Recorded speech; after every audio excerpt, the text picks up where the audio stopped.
Halo semuanya, di video kali ini gue akan menceritakan sebuah alur anime yang rilis tahun 2010, yaitu Angel Beats. Penasaran? Langsung saja ke alur animenya. Diawali dengan main karakter yang baru saja sadar dan tidak mengingat apapun kenapa dia bisa berada di sana. Tiba-tiba ada seorang perempuan yang sedang memegang sniper lalu berkata, "Selamat datang di pasukan kumpulan orang mati. Apa kau ingin bergabung? Dengan keberadaanmu di sini, berarti kau sudah mati. Di sini adalah dunia setelah kematian. Kalau tidak melakukan apapun akan ditiadakan. Maka ikutlah berperang melawan malaikat yang sedang berada di lapangan sekolah." Karena baru saja datang ke sini, pria itu tidak terlalu mengerti apa yang sedang terjadi. Dengan polosnya, pria itu pergi mendekat malaikat tersebut dan bertanya, "Apakah kamu malaikat?" "Bukan, aku ketua OSIS." Jawaban yang semakin aneh. Merasa dipermainkan, pria itu akan pergi ke rumah sakit untuk menyembuhkan lupa ingatannya. Malaikat itu hanya berkata, "Di sini tidak ada rumah sakit. Tidak ada orang yang akan sakit di dunia ini. Karena semuanya sudah mati." Pria itu makin kebingungan dan ingin dibuktikan bahwa kalau dia sudah mati. Tiba-tiba, malaikat itu menusuk pria tersebut. Keesokan harinya, bangunlah dia di ruang OKS sekolah. Tiba-tiba ada seorang yang membawa senjata, lalu melukai pria itu sampai babak belur. Ternyata benar, berapa kali pun dia dihajar, tetap masih hidup. Setelah sadar, pria itu mencari seseorang yang bisa dia percaya.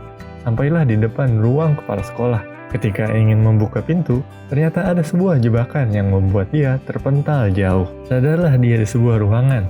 Ada banyak sekali siswa yang sedang membicarakan nama yang baru karena nama pasukan perkumpulan orang mati kurang cocok. Di sini diberitahu tujuan mereka adalah berperang melawan malaikat dan menguasai dunia tersebut. Akhirnya, pria itu bergabung dengan mereka. Diperkenalkanlah satu persatu anggotanya. Yuri adalah ketua dari pasukan tersebut, dan nama pria itu adalah Otonashi. Karena lupa ingatan, dia hanya ingat nama belakangnya saja. Otonashi diajak ke atas gedung sekolah oleh Yuri. Diceritakanlah soal sekolah tersebut, bahwa jika ikut dalam kegiatan sekolah, mereka bisa ditiadakan.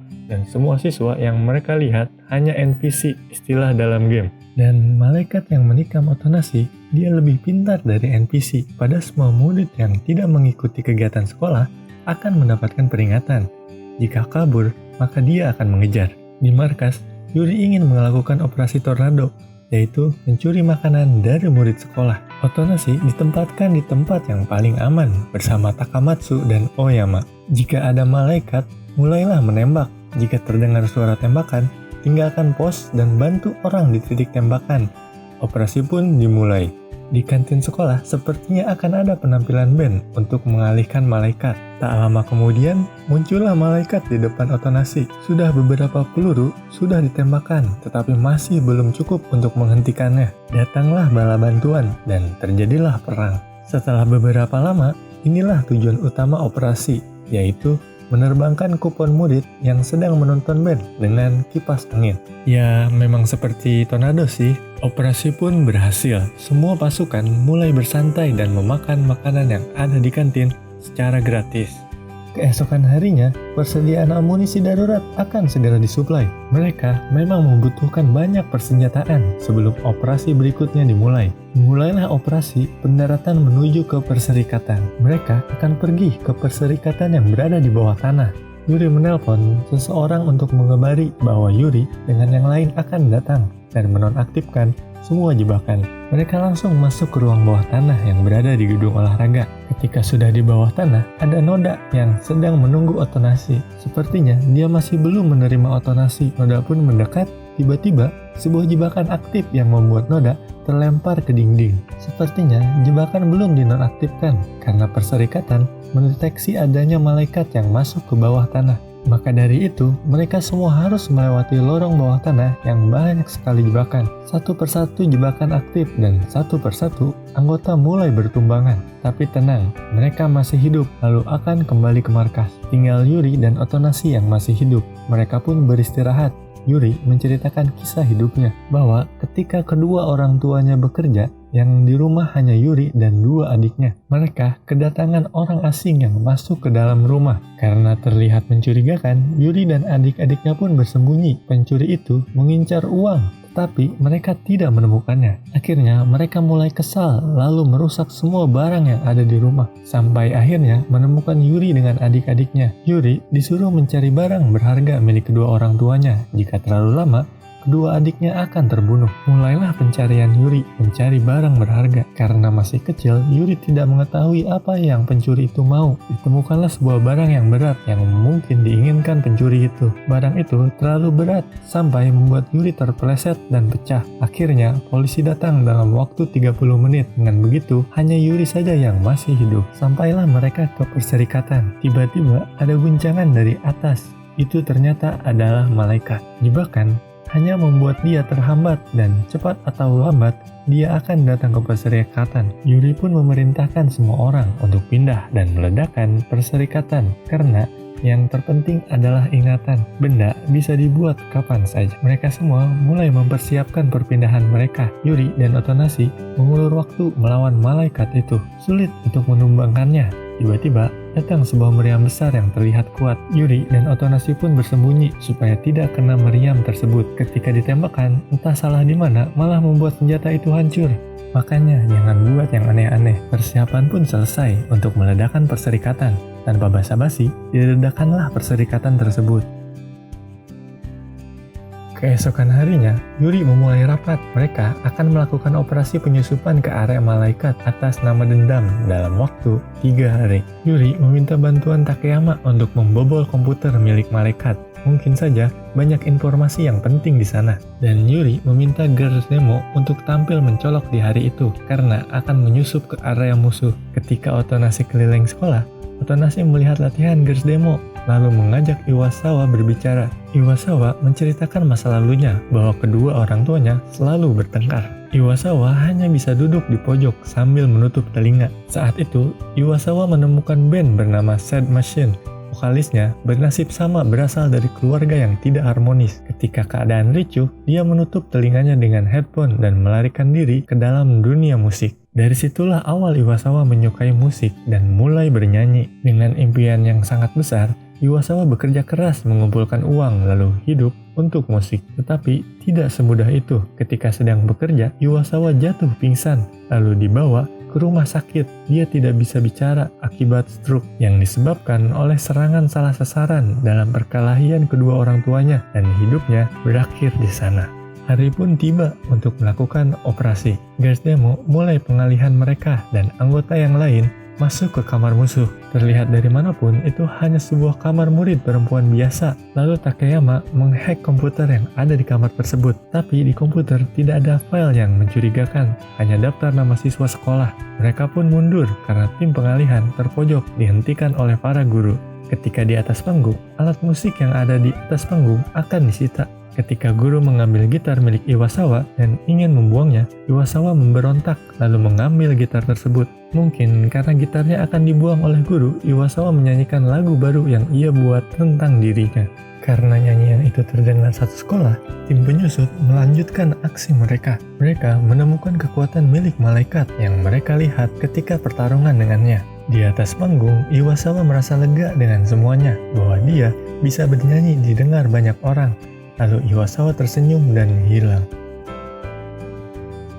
Semua berkumpul di markas Yuri hanya mendapatkan informasi bahwa malaikat menciptakan kekuatannya atas kehendak sendiri, bukan dari dewa atau semacamnya. Sama seperti Yuri dan yang lain lakukan. Kemungkinan terburuk adalah dia bukan malaikat, tetapi sama seperti yang lain.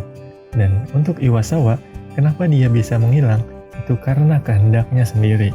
Keesokan harinya, Yui datang ke markas untuk mencalonkan diri menjadi vokalis baru Girls Demo. Yuri hanya membiarkan anggota band yang memutuskannya. Kalau vokalis belum juga ditemukan, tidak bisa mengalihkan perhatian untuk operasi turnamen bola nanti. Yuri memerintahkan semua anggotanya ikut dalam turnamen tersebut.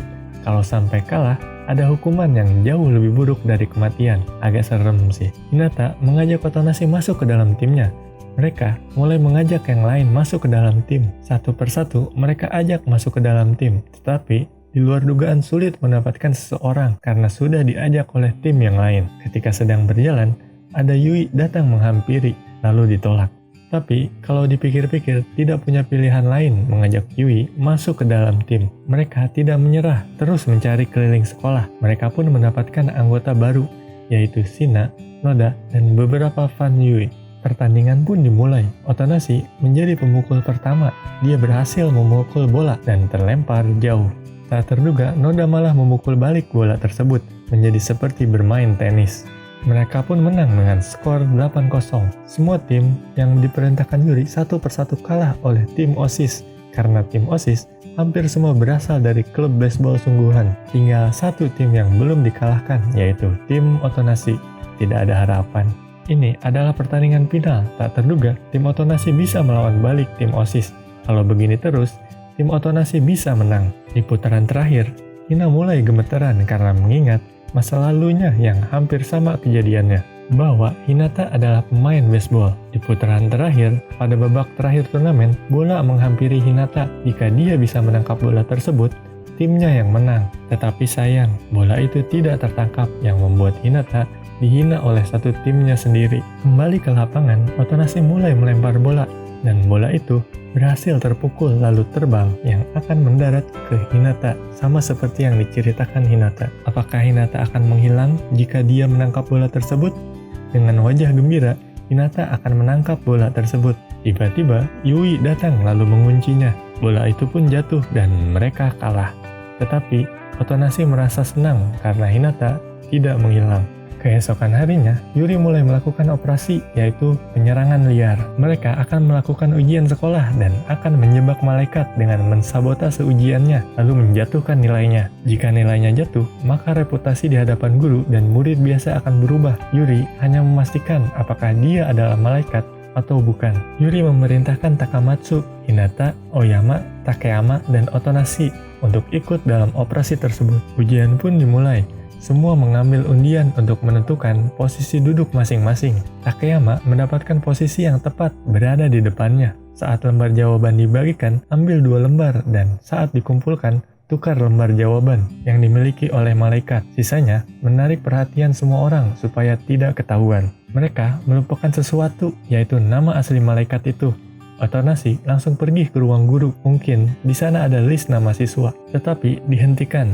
Setelah mengobrol lama, Otonashi mengetahui namanya, yaitu Tachibana Kanade. Mulailah operasi menukar lembar jawaban. Ketika sudah selesai, Hinata berusaha menarik perhatian, tetapi sepertinya gagal. Yuri pun sudah mempersiapkan jika pengalihan gagal, yaitu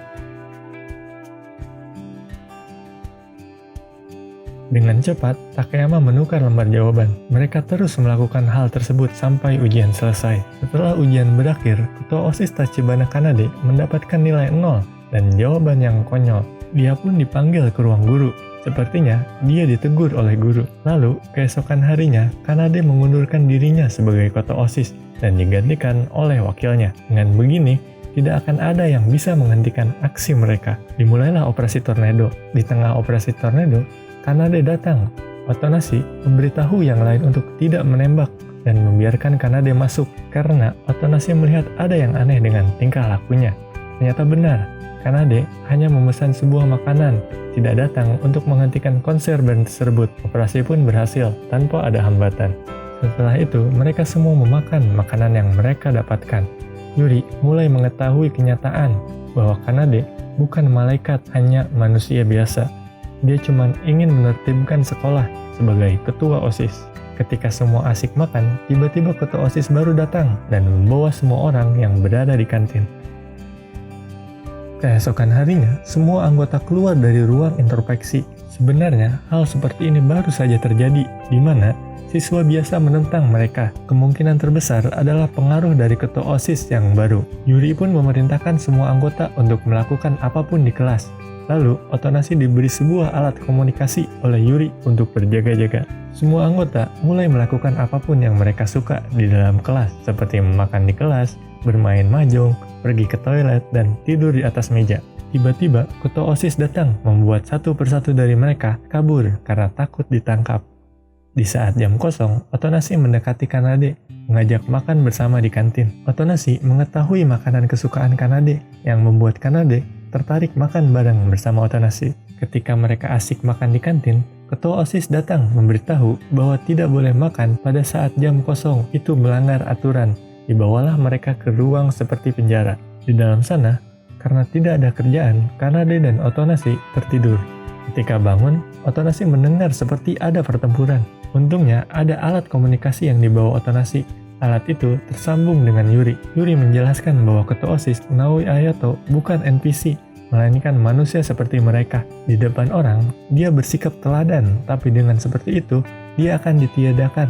Maka dari itu, Ketua OSIS memukuli murid biasa. Yuri sedang berperang dengan Ketua OSIS, tapi Ketua OSIS mengetahui bahwa Yuri dengan yang lain tidak bisa menyerang murid biasa. Makanya, Ketua OSIS berlindung di balik murid biasa. Yuri tidak bisa apa-apa selain menurutinya. Yang bisa menyelamatkan Yuri adalah Kanade, dan Yuri menduga bahwa Kanade bersama dengan Otonasi terkurung di penjara. Mendengar itu, Otonasi langsung bergerak meminta tolong ke Kanade keluar dari penjara.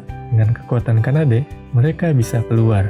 Ketika di lapangan, pertumpahan darah di mana-mana, Ketua OSIS mulai merencanakan ini semua sejak lama, bahwa dia bisa menghipnotis orang lain. Dengan begitu, murid biasa bisa tunduk dengannya. Ketika dia sedang menghipnotis Yuri, Otonasi langsung memukuli Ketua OSIS itu, lalu menceramahinya sampai membuat dia berubah pikiran. Inilah akhir dari part pertama anime Angel Beats. Apakah Otonasi bisa mengingat kejadian masa lalunya, atau dia akan menghilang dengan cepat? Kalian bisa menontonnya di part yang kedua. Terima kasih.